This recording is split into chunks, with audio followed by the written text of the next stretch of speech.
Hey there, kiddos, and welcome back to the channel. I'm Uncle Frank, hoping that you are having a great day. And in today's video, I'm going to be sitting back in my very squeaky chair, relaxing and having a little conversation with all of you guys where I answer a viewer question because I always enjoy doing that. One of you guys reached out to me, user YF8X08JB8I. That's quite a name. Asking, do I have any advice for battling FOMO? And it is a fair thing to ask. FOMO, the fear of missing out, is something that definitely plagues the trading card world, especially for the more popular games. You know what I'm talking about? Pokemon, One Piece, sometimes Magic, sometimes other games. Gundam's had it a bit off and on, for instance.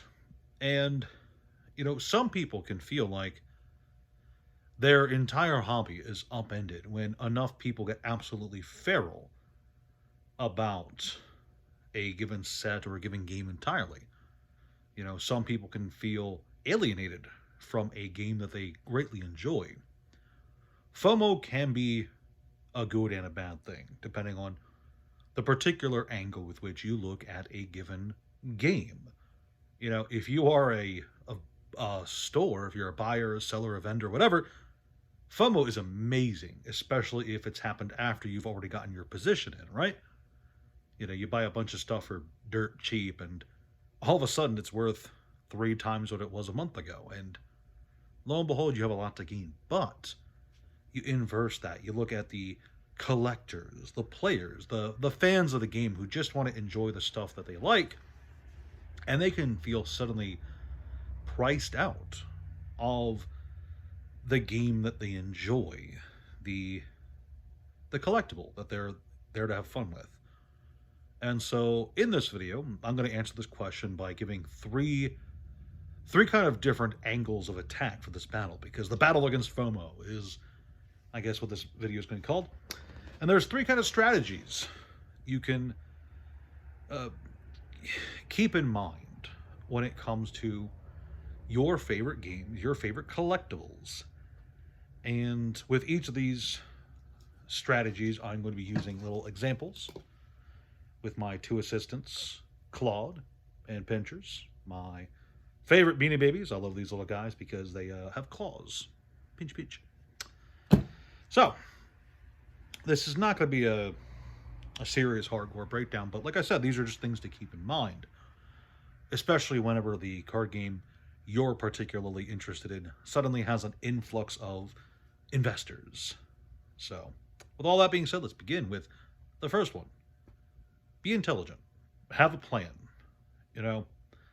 Never impulse buy into FOMO. If it seems like a lot of people out of the blue are hyper interested in something and its price is rising exponentially in a very small amount of time, maybe now is not the best time to make a purchase. Impulse buying something because it's popular. I know it's easy to think about that when you're not in the heat of the moment. Impulse buying, after all, is called that because it's done on impulse, right? But a lot of thought can be put into the things you pick up, the things you purchase and collect, etc. And the number one tool most people will have that will put them ahead of the competition is simply knowing the game, knowing the collectible, and keeping your ears to the ground and having a steady head. If I know, for instance, that Claude here is one of the most in-print Beanie Babies ever, okay? And there's a lot of FOMO for him.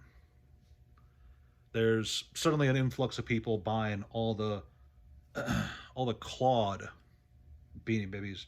They think it's going to go to the moon or whatever. Well, I know that there's a lot of these guys out there, and I know that he's still in print. Let's assume that all these things I'm saying are true, by the way. He's still in print. They are going to continue releasing more of him every single year.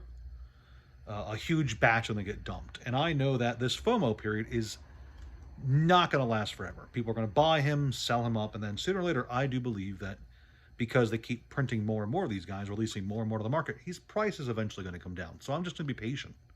I'm not going to buy him when he's How high do you think you can go, little guy? $20? Maybe 30. I will wait until he's $4, $5. You know, something affordable, something that I understand. And while I'm thinking about the collectible in general, I'm also going to be looking for opportunities, which is the second thing to keep in mind. Knowing your game, knowing the collectible you're in is just part one. The second part is seeing the opportunities that others are missing. You see, it's been said multiple times by various different people that you should be afraid when others are confident and confident when others are afraid. And that translates very well into the world of collectibles because for every Claude that is currently $40 on the secondary market, there's a bunch of pinchers on the secondary market that nobody wants because it's a dud or whatever, and it's super super cheap. This is a $3 item, and this is a $40 item, like I said.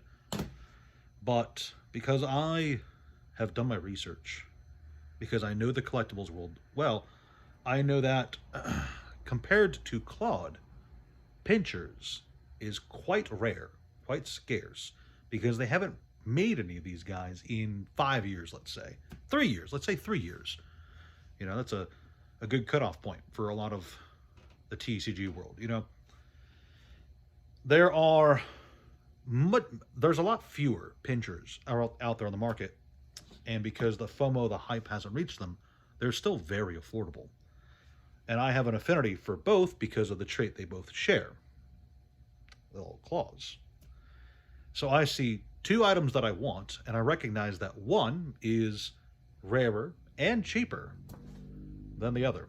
Or maybe not even rarer. Maybe they're the same rarity. Maybe one is just slightly more common. Or maybe, you know, there's a different special art printing or whatever. It doesn't really matter. The fact is there's other stuff, there's other cool opportunities out there for items that I think are either rarer or older, whatever have you, you know, that I do believe have just as much potential to go up as the Claude did. And then, of course, the third thing to keep in mind that you should always be keeping in mind is your budget. You know, knowing the market and all that jazz is good, and recognizing the rares and the commons and the majestics. Yeah, knowing all that stuff is all well and good, and avoiding impulse buying is all well and good, but when you do have an understanding, what do you do with it? Well, you set a budget, and you got to stick to it. You know, the biggest part of FOMO is that it tends to price people out. And it tends to make people feel like they have to buy in now while they still have a chance. I personally believe, and this is my opinion, I believe, you know, all that jazz, that you should never buy something that you can't afford to buy twice. And for that reason, when I am considering what to pick up either for my personal collection or as something to invest in for the future here in the garage, I always look at it with the mindset of, if I needed a second one of this order, could I buy it? I never spend more than half of my available funds on a single item. And the reason for that is simple. Okay, the reason for that is simple. I want to be able to spread out my money as much as possible and make it get as much work in as possible for me. I'm going to step away from the Beanie Babies for a second and go to the One Piece card game. Okay? Let's say that I have $400 available. I could buy one $400 Boa Hancock card. Boa Hancock is a very popular character for One Piece for reasons that I could not possibly articulate. Okay? And lots of people like buying up her cards, especially her alt arts and such. But there's also plenty of much cheaper, much more affordable Boa Hancock cards. Sure, they're not as prestigious, but let's say that I had $400 to spend and I really wanted a Boa Hancock card. Well, I would go, and instead of spending $400 on one card, I would spend maybe $50, maybe $90 on one card to add to the personal collection. And then with the rest of the money I have, the $310 or whatever, I would spread it out into other cards that I think are either cool or maybe some sealed product or whatever have you. With the mindset of, I would like this to go as far as like it possibly could. I want my money to take me as far as it possibly could, because $400 in one item is all well and good. It could go up. It certainly could go up, right? But $400 spread out, diversified across a bunch of items, sealed products, singles, etc.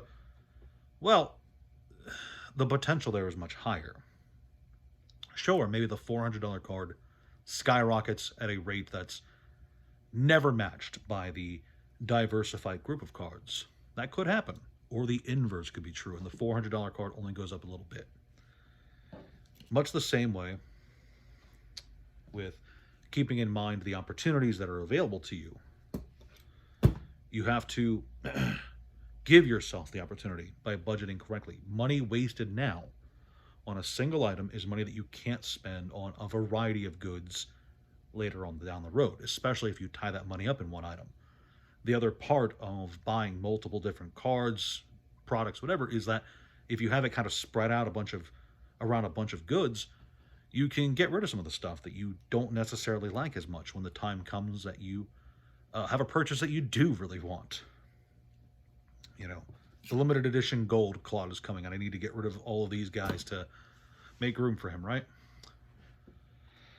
At the end of the day, FOMO is something that is inevitable for the world of TCGs, and I can only hope that when the time comes, you're not reckless, you give it an evening or two to think about it before you make a purchase, especially for a more expensive item.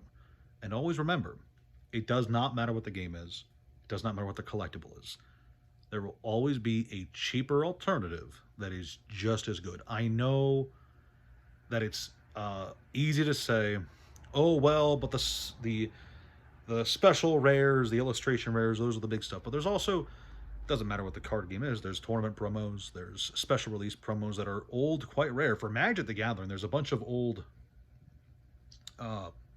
WPN store promos that are very cheap, under $1 for a lot of them, and they look fucking amazing. I just wanted to put that out there.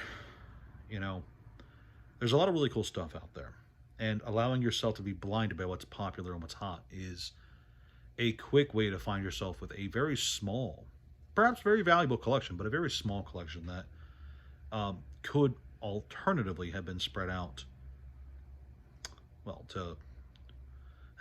in ways that I could not possibly imagine. So that's all I got for you kiddos today. Hope you enjoyed. Please like, share, subscribe. Check out the Discord, the Patreon, TCG Player, eBay, all that jazz. As always, thanks again, and I'll talk to you later. Ciao.